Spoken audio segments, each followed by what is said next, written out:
Hey fellow Vault Wearers, it's Angry Turtle, and today I have a guide for you about this beauty, the Hellcat power armor. I really like how it looks like, and you can see it in here. It's a really cool piece of power armor. Yeah, I like it. What's special about it?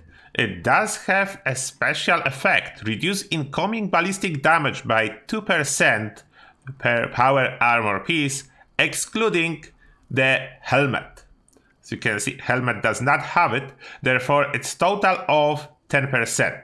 As well, you can see the basic stats in here if you are interested comparing them with your armor. We'll do a quick comparison with T65, not only stats but practical comparison, like combat difference between those two. But now, first things first, some basic information how to get it. If you don't know how to get it, it is actually very simple, although it will require a little bit of time, but not the grinding, then that's a good news. You basically need to complete entire quest line for Brotherhood of Steel that you start at Fort Atlas. And I don't want to give you any spoilers, but when you complete it, you will get it.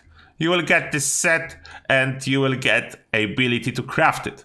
And it only comes as a level 50. There is no option to get a lower level power armor of Hellcat. Now you're probably thinking, how do I get modifications for it? And that's more tricky part, a lot of gold bullion required. Here at Foundation, if you talk with Samuel, he's selling those plans, but if you check the prices for the Hellcat plans, for the modifications, then you can see that they're quite expensive, like 2,000, 3,000 gold. Then yeah, a lot of gold is needed. Although thanks to increased limits on gold bullion daily, then it's not too bad anymore. But yeah, those are quite expensive plans. Now we'll do a quick comparison T65 and Hellcat. Before I start, I will just quickly show you if you are interested. That what I have equipped for the purpose of this comparison. I will not talk about it as it's not very important. I just want to show you what I have equipped. I unequipped electric absorption because I want to test it versus energy weapons as well, and electric absorption heals you too much to see any difference.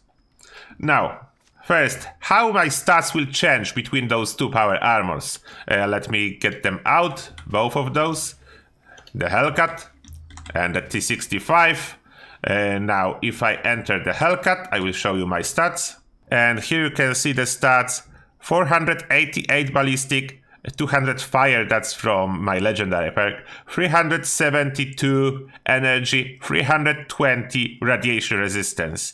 Like, radiation resistance doesn't matter much in case of power armor, you should know that. And those are not as significant and in case of regular armor either, but at least matter more than radiation resistance.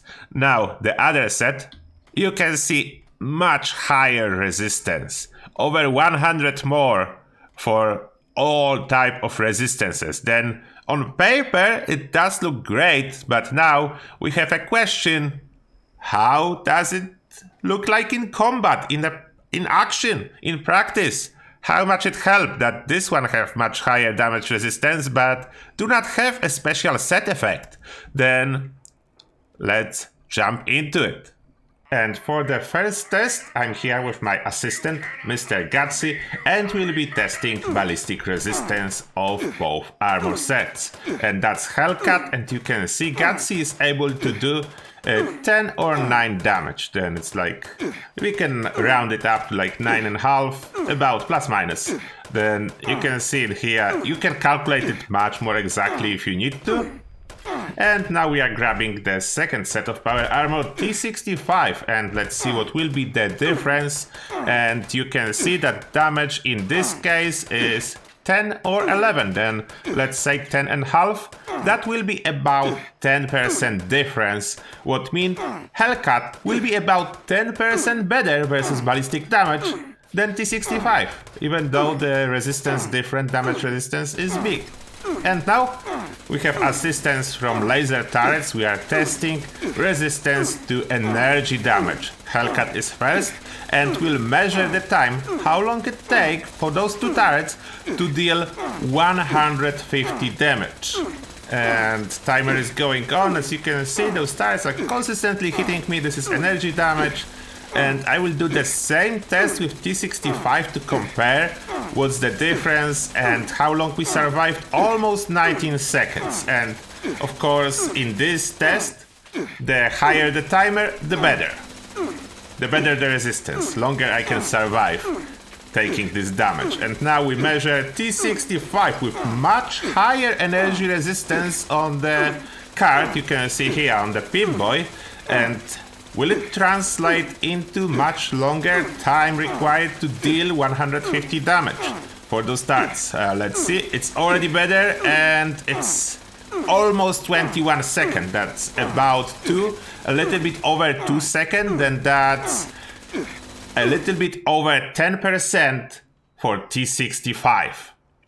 The answer is clear, I think, in here. If you need energy resistance, T65 is over 10% better. If you need ballistic resistance, Hellcat is about 10% better. Then it is your choice. Like for me, in case of PvE, I will go with Hellcat because we have legendary perk that can help with energy damage, and you don't really need so much energy resistance because of that. In case of PvP, that will be T65. I hope this will be helpful for you. And one more very important detail I almost forgot to tell you. It comes with red light as default, as you can see in here. It can be important for some of you. Yeah, the red light is default. It's look really cool with those glowing visor with red. But yeah. And that will be probably all you need to know about the Hellcat power armor. Of course, if you have any questions, I'm more than happy to help you out and answer them in the comments section. As long as I know the answer. If I don't know the answer, there is still hope that someone else will be able to help you out, as there is a lot of people in comments section.